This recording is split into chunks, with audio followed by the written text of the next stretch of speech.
Olá, seja muito bem-vindo ao canal 7 de Teologia, aqui é o pastor Sérgio Lenz. E antes de tudo, não esqueça, vai aí embaixo, dá o like, deixa aquele like esperto, faça o seu comentário, aliás, compartilhe com alguém e não esqueça de dar uma olhadinha se você ainda está inscrito. Isso é importante para nós, tá bom? Então, roda a vinheta e vamos começar. Nessa jornada rumo à evolução, 7 de teologia, nosso coração em devoção, em devoção.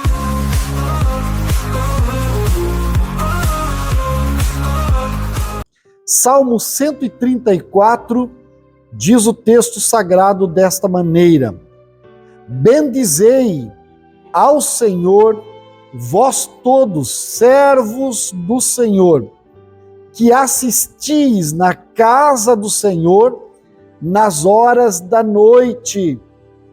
Erguei as mãos para o santuário e bendizei ao Senhor. De Sião te abençoe o Senhor, Criador do céu e da terra. Amém?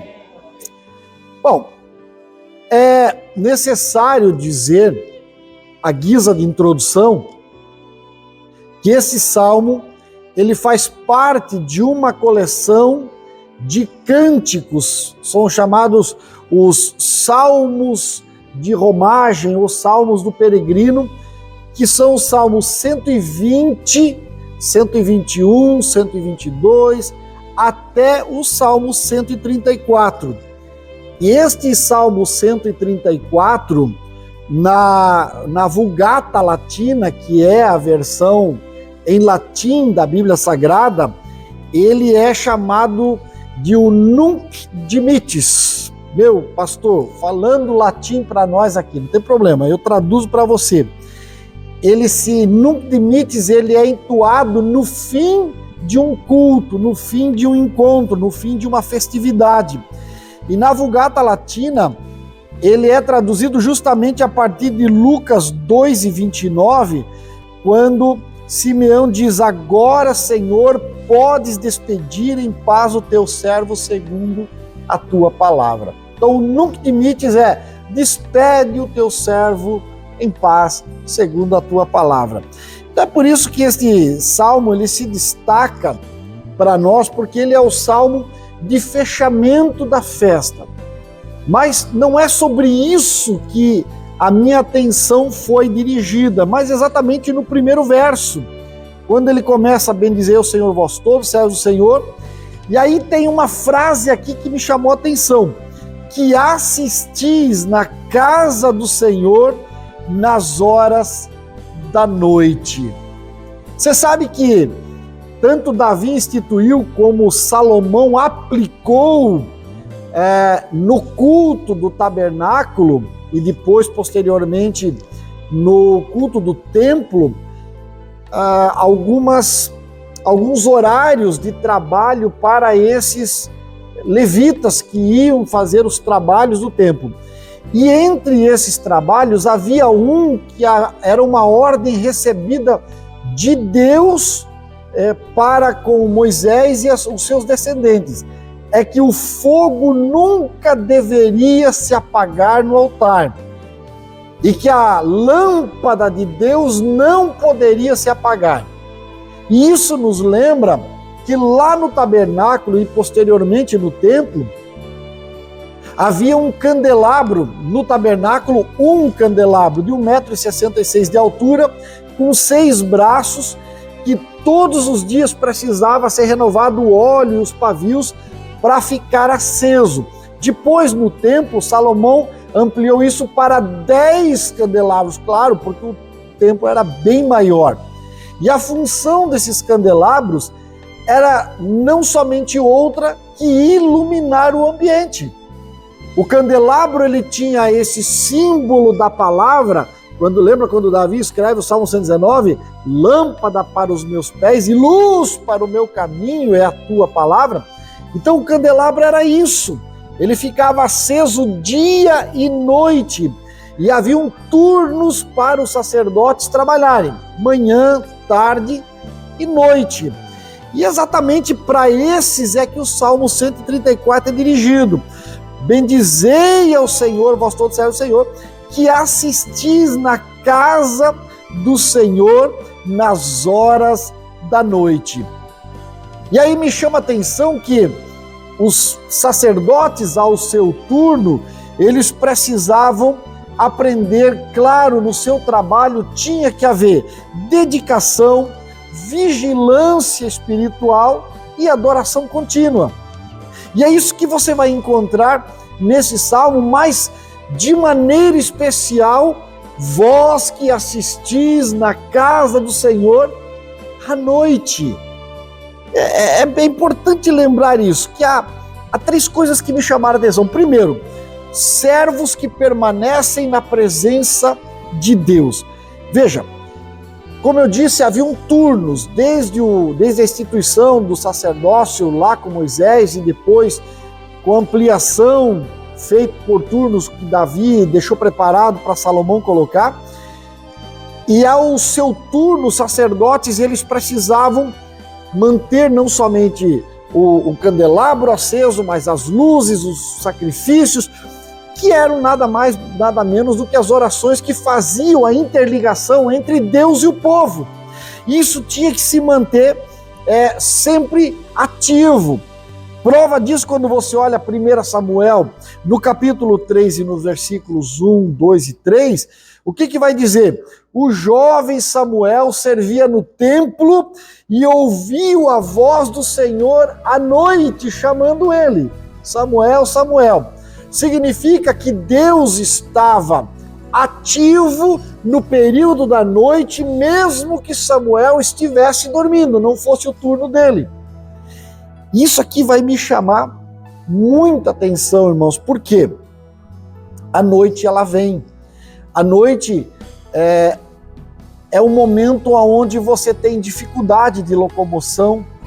Hoje, claro, temos as ruas iluminadas, temos as casas iluminadas, mas eu quero que você pense isso num contexto de antigamente, onde não haviam lâmpadas, onde não havia luz elétrica, onde as tochas iluminavam muito mal as coisas, onde havia dificuldade para se locomover pela escuridão.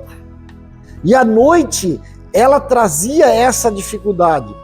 A noite, ela tem esse benefício da parte de Deus de fazer com que o nosso corpo pare. À noite, quando se abate, naturalmente o nosso corpo começa a produzir a melatonina, que é algo benéfico para nos fazer descansar. Precisamos descansar, ninguém aguenta muitas noites acordados, porque se você fica muitas noites acordado, o seu corpo começa a reagir de maneira negativa, você enlouquece. Então a noite tem o objetivo de nos fazer parar, refrear, ir mais devagar, descansar. Mas os servos de Deus são chamados para servir ao Senhor e assistir na casa do Senhor à noite. Isto me lembra que mesmo que espiritualmente eu e você nos cansemos, mesmo que espiritualmente o nosso emocional queira parar muitas vezes, porque os embates, as lutas, as dificuldades, eles gritam dentro da nossa alma dizendo: para, descansa, abandona, relaxa, larga tudo. Mas o Salmo 134 nos lembra: bendizei ao Senhor vós todos, servos do Senhor, que assistis na casa do Senhor às horas da noite. Não é porque nós nos cansamos que Satanás vai parar de nos atacar. Não é porque eu e você nos sentimos combalidos pelas lutas dessa vida que as hostes espirituais da maldade vão afrouxar o ataque, irmãos.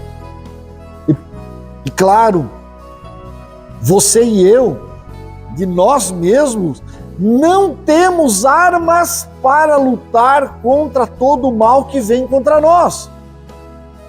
Mesmo as doenças, algumas você combate com um remédio, você mascara com um analgésico, você tapeia com um antihistamínico, um antitérmico, que o seja, mas existem doenças que vão abater você e eu e vão jogar o nosso emocional no chão.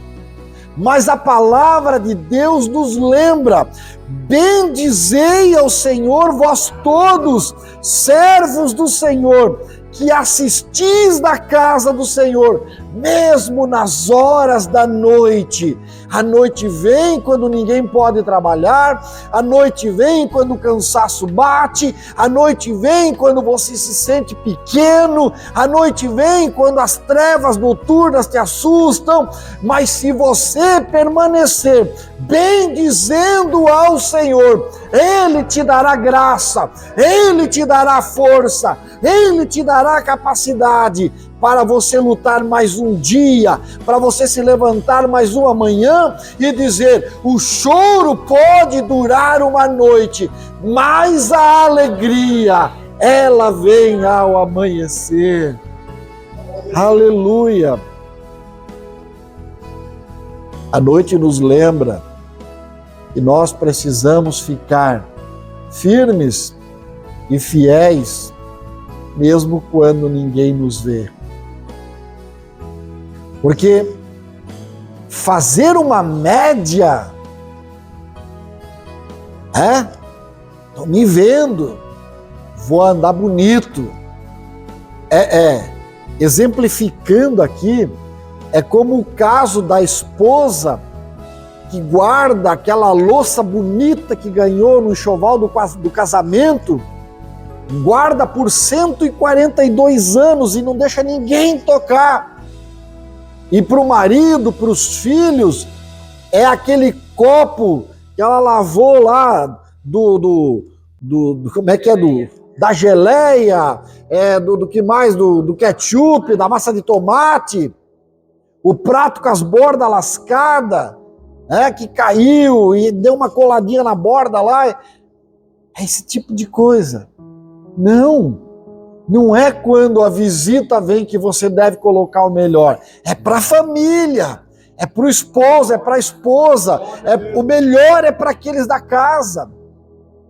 Pois bem, quando nós não estamos sendo vistos, quando nós não estamos nos olhos das pessoas, mas os olhos daquele que vê todas as coisas, é para Ele que nós devemos ser, é para Ele que nós devemos fazer, porque tudo é dele, por Ele, para Ele são todas as coisas. Aleluia!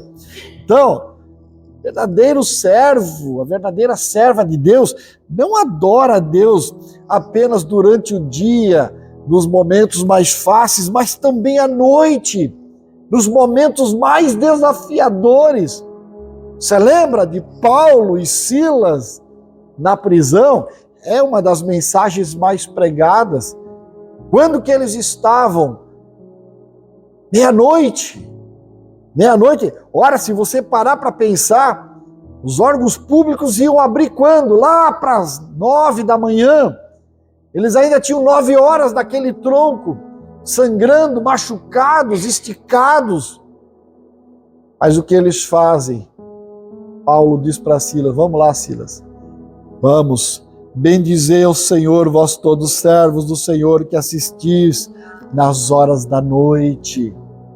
Vamos cantar.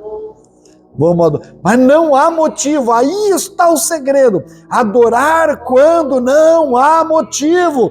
Porque se você adora só quando há motivo, que galardão há nisto? Mas quando não há motivo, o Senhor volta os seus olhos para o teu coração. Então, a segunda verdade que eu encontro nesse texto, que é a importância da vigilância espiritual. Porque, como eu disse, a noite ela simboliza tempos de provação e de incerteza.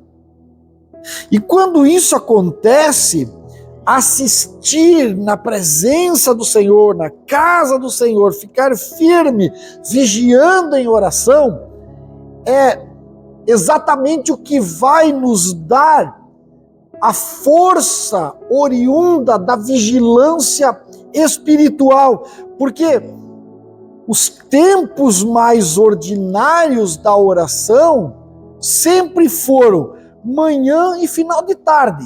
Isso da cultura judaica daqueles dias. Uma oração de manhã, uma tarde. Alguns faziam uma oração logo após o almoço. Mas não era hábito do judeu normalmente fazer orações à noite. Havia uma recomendação dos mais crentes, dos sacerdotes mais crentes: levante à meia-noite e faça uma oração. Mas há alguns que faziam o propósito de a cada vigília da noite levantar e estar na presença do Senhor. E como é bom quando nós conseguimos encontrar o nosso caminho. Veja, eu estou dizendo aqui que não há um modelo único, exclusivo. Quando é como os islâmicos, 3 vezes por dia, 5 vezes por dia, não. É de hora em hora, uma vez por dia, uma vez por semana. Você precisa encontrar o teu caminho. Você precisa aprender a ter intimidade com Deus para que a vigilância espiritual se revista de importância na sua vida a partir de uma vida de comunhão com Ele.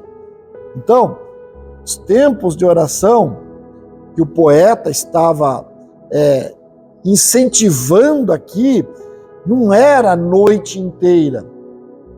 Mas ele diz: é bendito quem consegue fazer isso. E é bem provável que o poeta, ao escrever esse texto, logicamente inspirado pelo Espírito Santo, estivesse passando algum tipo de provação. Porque é na provação que eu e você oramos mais, ou não é?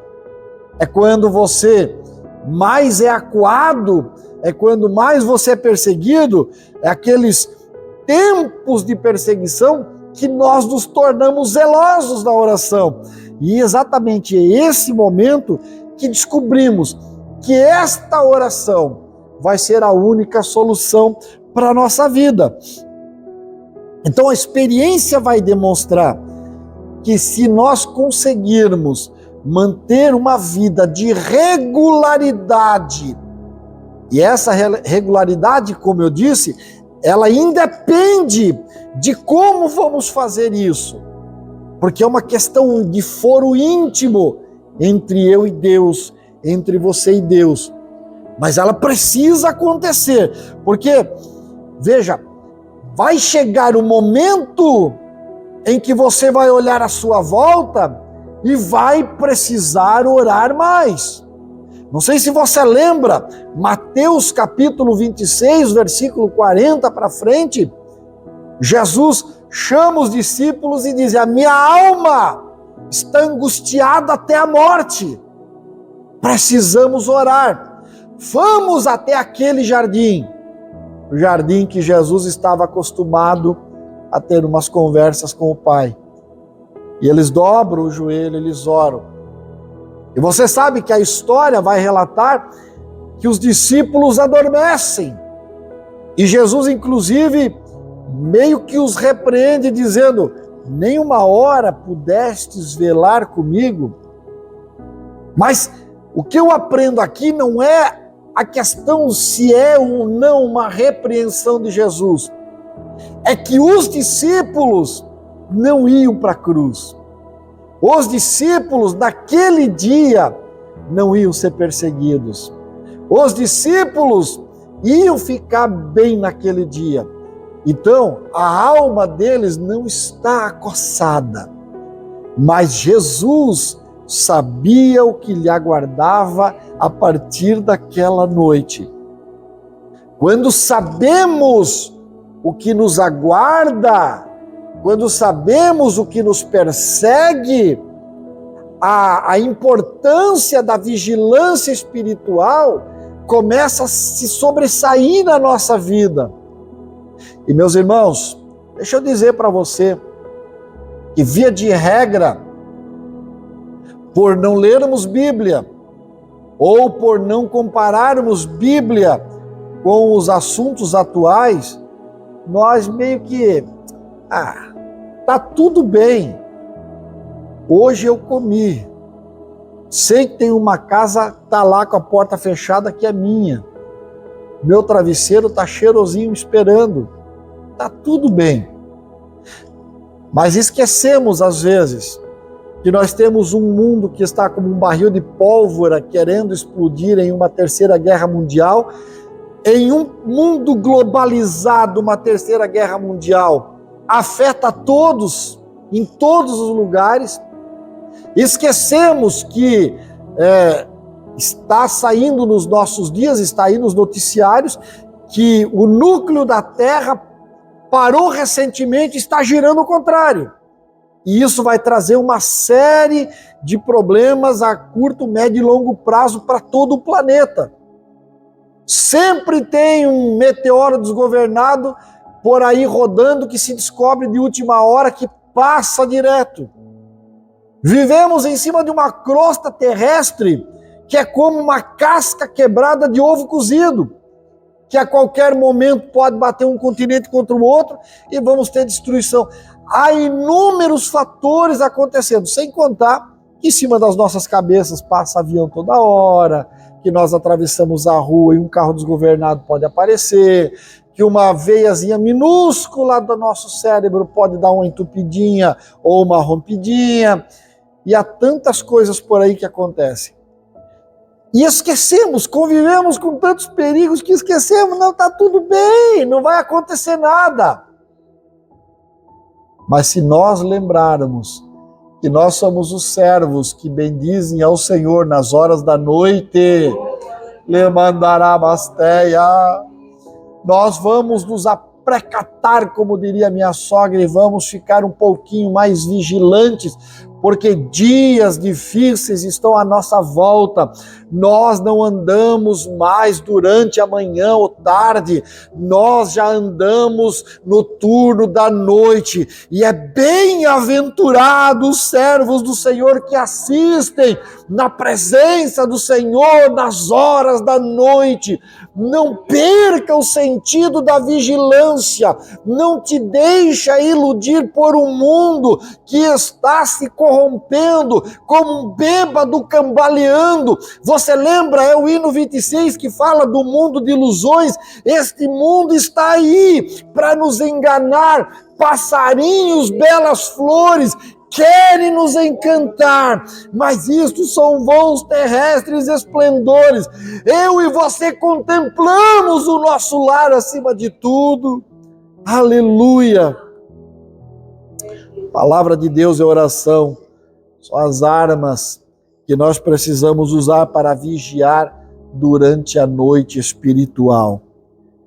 Mas em terceiro lugar, nós precisamos aprender desse texto que a adoração, ela precisa ser um estilo de vida. Porque o Salmo dos 134, como você está vendo aqui, ele não apenas exorta os que assistem à noite na casa do Senhor, mas ele exorta todos a bendizerem ao Senhor. Há uma tendência, e eu gostaria de ser corrigido, gostaria de estar errado, mas há uma tendência humana que quando tudo vai mal, o ser humano clama por Deus. O cidadão pode ser ateu, mas se o piloto da aeronave lá a 10 mil pés de altura disser: senhoras e senhores passageiros, aperte o cinto porque perdemos os motores e vamos nos chocar com a terra, todo mundo grita: meu Deus. O ateu grita: meu Deus. Aprende a orar na última hora, no último momento. Mas nós somos humanos E quando tudo vai bem, quando o bolso está cheio, quando a saúde está sobrando, quando o churrasco está barato, nós não temos tanta ligação com Deus assim. É aquela oração, né? Senhor, nosso Deus, nosso Pai, agradecemos pelo alimento, muito obrigado, em nome de Jesus, amém. Mas quando está faltando, quando você precisa ir para a oração e dizer, Senhor, essa é a última refeição, não sei o que vai ser amanhã, e você chora, clama, pede, implora, e alguém aparece nos últimos 5 minutos antes do horário da refeição e diz, o Espírito Santo mandou trazer um franguinho assado para você, você aceita? Ô, meu irmão, aquela oração para almoçar vira uma vigília. Oh, Senhor, te agradecemos porque na última hora, porque estávamos desesperados sem comida. Ou eu estou falando alguma bobagem aqui? Só se você não passou por essa provação de não ter o que comer ainda. Porque quem passou por isso sabe o quanto é grato quando na última hora alguém põe um vintão no bolso e diz, vai lá, compra um peito de frango lá para fazer para o almoço para as crianças hoje. Você sai dali falando língua estranha, meu irmão. Salmo 134 nos ensina que a adoração a Deus não é só um ato, não. É para ser um estilo de vida. Não é para buscar a Deus só quando tudo está apertado. É lá nas horas da noite, sim, busque ao Senhor nas horas da noite, mas busque ao Senhor de manhã, busque ao Senhor de tarde, tenha intimidade com Ele, faça disso um estilo de vida. Porque se Paulo e Silas, como eu já mencionei aqui, não tivessem por estilo de vida estar na presença do Senhor, à meia-noite eles estavam xingando, à meia-noite eles estavam dizendo, cadê o meu telefonema?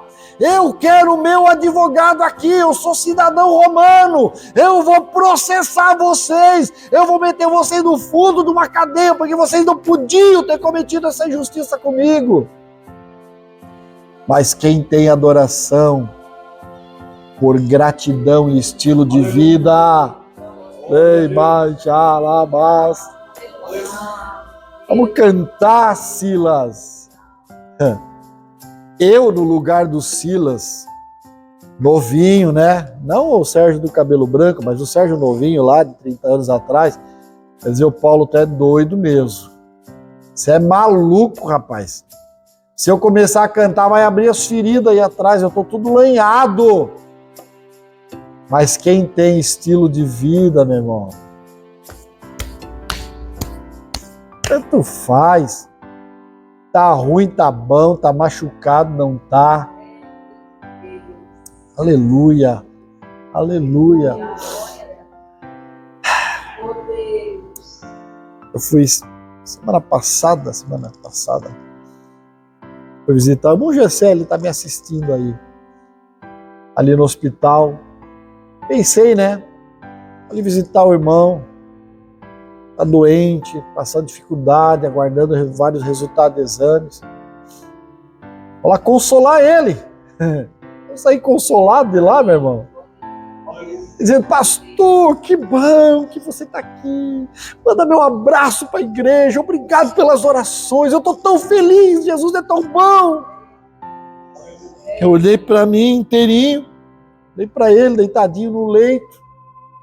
Doentinho, fraquinho. Ele estava dando salto, era ele deitado. Eu era para estar dando salto e ele deitado lá. Eu em 10 minutos ia sair, ia vir embora.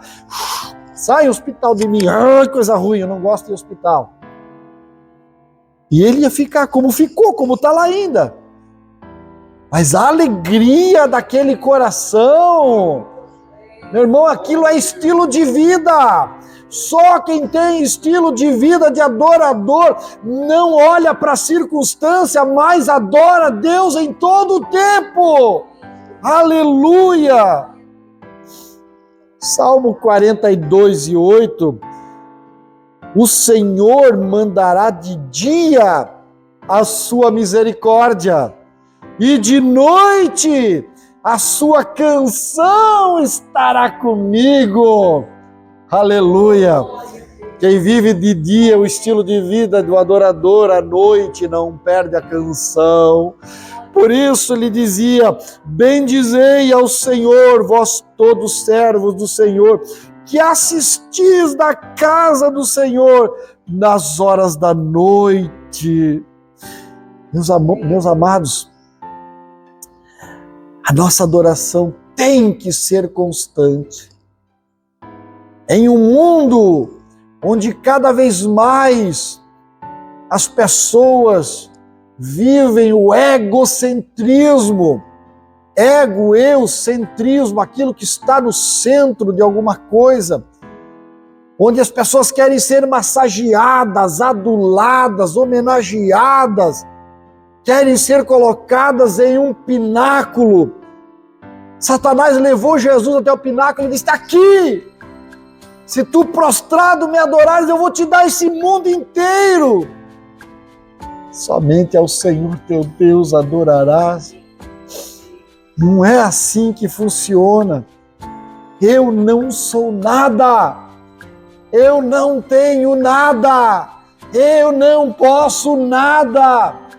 Partindo dessa premissa, quando eu venho à casa do Senhor, eu tenho que ter ou lágrimas de tristeza pelos meus erros e pecados, ou lágrimas de alegria por todas as misericórdias do Senhor para comigo, porque eu reconheço que não sou, não tenho, não posso, mas Ele é, Ele tem, Ele pode, e Ele na minha vida me faz ser um gigante para enfrentar todas as circunstâncias. E aí mesmo, até nas horas da noite, quando ninguém me vê, quando está escuro, quando o medo bate na minha porta, até nas horas da noite, na noite espiritual, na noite emocional, na noite da saúde física, não importa, nas horas da noite, eu serei um adorador, eu não deixarei de adorar a Ele, porque é Ele quem cuida de mim e de você. Aleluia, aleluia. Hoje não é mais o templo físico. Alguém diz: o Senhor está nesse lugar. Sim, porque nós estamos nesse lugar, o Senhor está conosco. Mas se sairmos todos daqui, esse templo pode ser invadido, pode virar um salão de baile, pode virar um bar, como muitas igrejas grandes, igrejas da Reforma Protestante, igrejas que foram dos grandes movimentos avivalistas, século XV, XVI, XVII, XVIII, hoje estão se tornando ou moradias particulares ou os famosos pubs, que nada mais é do que um bar, uma boate de dança. Enfim, as igrejas, porque não tem mais crentes na Europa, Estados Unidos, e já não vale mais a pena ir para a igreja porque as pessoas esqueceram de que é necessário adorar o Senhor. Mas a noite vem e haverá um momento em que aquelas chamadas virgens loucas vão se levantar de candelabro na mão de: mas nós somos crentes, nós temos candelabro. Pois é, mas não tem azeite de reserva, porque esqueceu de adorar ao Senhor nas horas da noite. Bendizei ao Senhor vós todos que assistis nas horas da noite. Erguei as vossas mãos e bendizei o santuário. Então, hoje não somos mais chamados a ir ao templo físico para encontrar a Deus, mas encontrar Deus dentro de nós. Aleluia! E é por isso que a intimidade vai fazer toda a diferença, que nós possamos ser como aqueles que de dia e de noite têm prazer de estar na casa do Senhor. O Senhor te abençoe e te guarde, porque Ele ainda é o maior, o melhor e o mais fiel companheiro. Forte abraço, até o próximo vídeo.